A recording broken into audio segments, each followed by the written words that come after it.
La lectura que en este martes de la cuarta semana de Pascua la Iglesia nos ofrece para nuestra reflexión es la de Juan 10, 22 al 30.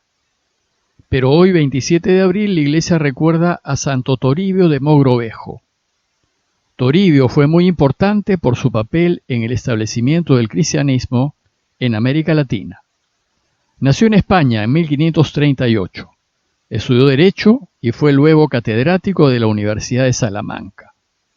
A los 41 años, sin ser siquiera sacerdote, el rey de España le propuso al Papa que lo enviase a América para que sea arzobispo de Lima. El Papa lo nombró arzobispo, pero como no era sacerdote se le tuvo que ordenar rápidamente.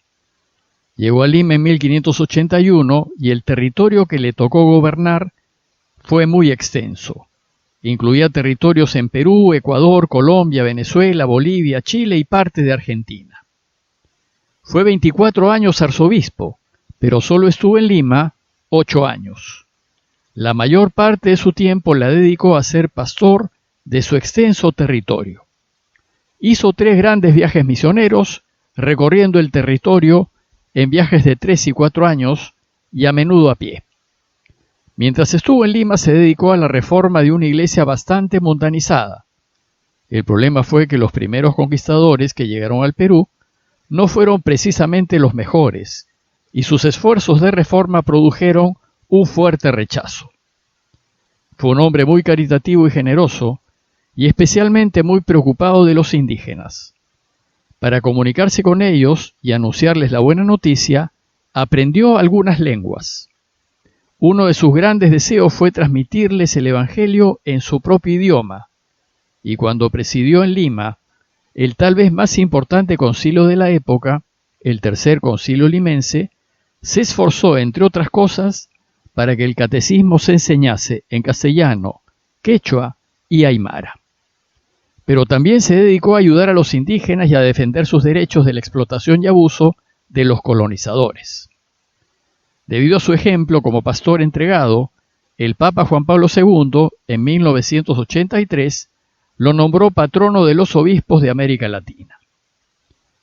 Volvamos ahora al texto de hoy, que dice así. Se celebraba en Jerusalén la fiesta de la dedicación del templo. Era invierno y Jesús se paseaba en el templo por el pórtico de Salomón. Los judíos rodeándolo le preguntaban: ¿hasta cuándo nos vas a tener en suspenso? Si tú eres el Mesías, dínoslo francamente. Jesús le respondió: se los he dicho y no creen. Las obras que yo hago en nombre de mi Padre, esas dan testimonio de mí. Pero ustedes no creen, porque no son ovejas mías. Mis ovejas escuchan mi voz y yo las conozco, y ellas me siguen, y yo les doy la vida eterna. No perecerán para siempre, y nadie las arrebatará de mi mano. Mi Padre, que me las ha dado, supera a todos, y nadie puede arrebatarlas de la mano del Padre. Yo y el Padre somos uno.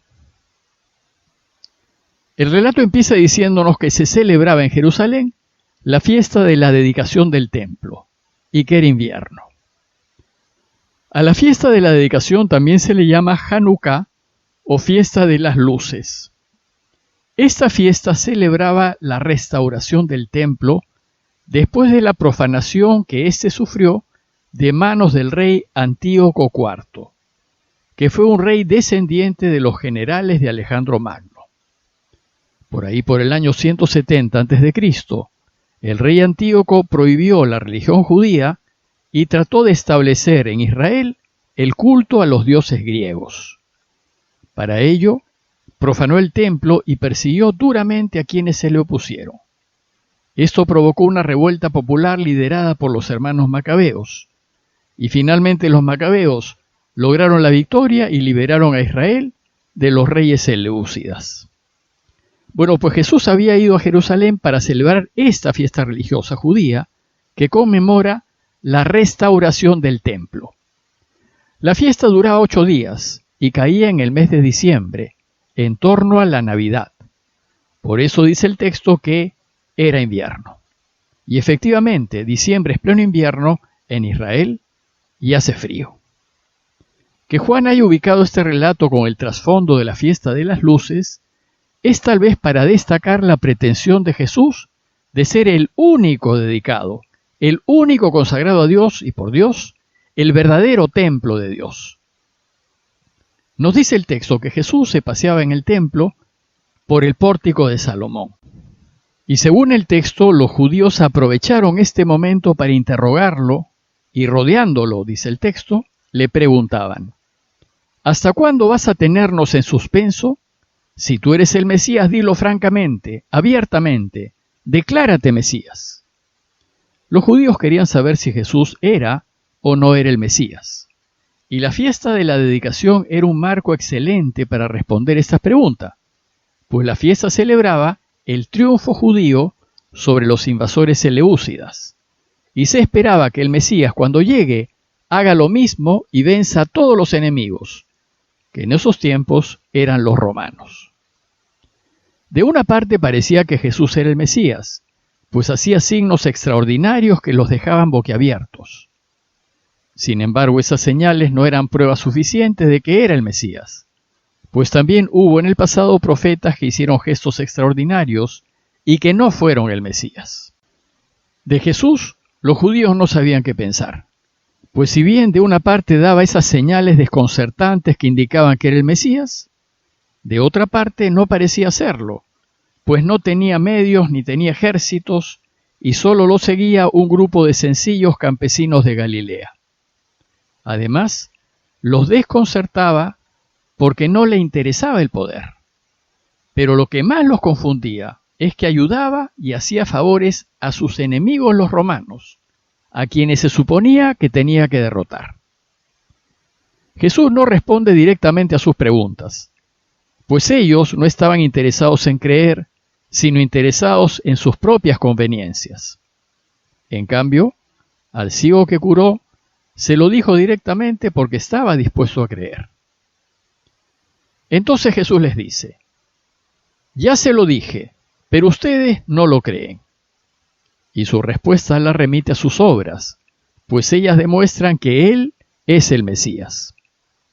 Dice el texto: las obras que yo hago en nombre de mi Padre, esas dan testimonio de mí. Jesús responde no con palabras, sino con hechos, pues las palabras se las lleva el viento, pero las obras dan verdadero testimonio. Además les dice que las obras las hace en nombre de su Padre, y que sus obras demuestran que Él viene de Dios y que hace las obras de Dios. Pero esas obras no son vencer ni derrotar a los enemigos, sino son misericordia, perdón, salud y vida. Sin embargo, a pesar de ver sus obras, y la última fue devolverle la vista a un ciego de nacimiento, Jesús dice con cierta decepción: ustedes no creen porque no son ovejas mías. ¿Qué significa no ser ovejas suyas? Significa que no piensan como Él, que no ven el mundo como lo ve Él, que se guían por criterios de poder y de derrotar y de vencer, que no son sus criterios. Y sobre todo, porque no hacen lo que el Padre quiere, sino lo que su ambición les pide. Por eso no lo entienden, por eso no ven y por eso no lo reconocen como el ungido de Dios. Y entonces les aclara: mis ovejas escuchan mi voz y yo las conozco y ellas me siguen. Sus ovejas son aquellos que ven el mundo con los ojos de Dios, aquellos que luchan por la paz y por actuar rectamente y a la luz de la verdad. Son aquellos que se esfuerzan para que nadie sufra, que se preocupan de servir y de los más necesitados. Sus ovejas son aquellos que no les interesa acumular, ni les interesa la fama personal, ni les interesa el poder, ni nada de lo que le interesa al mundo, sino solo les interesa ayudar. Estos son los que lo siguen, y a ellos, dice Jesús, yo les doy la vida eterna, no perecerán jamás, y nadie las arrebatará de mi mano. A sus ovejas, a los que lo siguen y buscan hacer lo que Él quiere, a ellos Jesús les promete la vida eterna, les promete que resucitarán para la vida. Si nosotros queremos resucitar y vivir para siempre, entonces tenemos que ser de sus ovejas y hacer lo que nos dice. El argumento final y que garantiza que sus ovejas vivirán es que el Padre se las ha dado. Dios Padre, que es superior a todos, que está por encima de todos y de quien todos dependen, Él le ha dado sus ovejas a Jesús, y nadie puede arrebatarlas de la mano de mi Padre. Su afirmación final es desconcertante. El Padre y yo somos uno.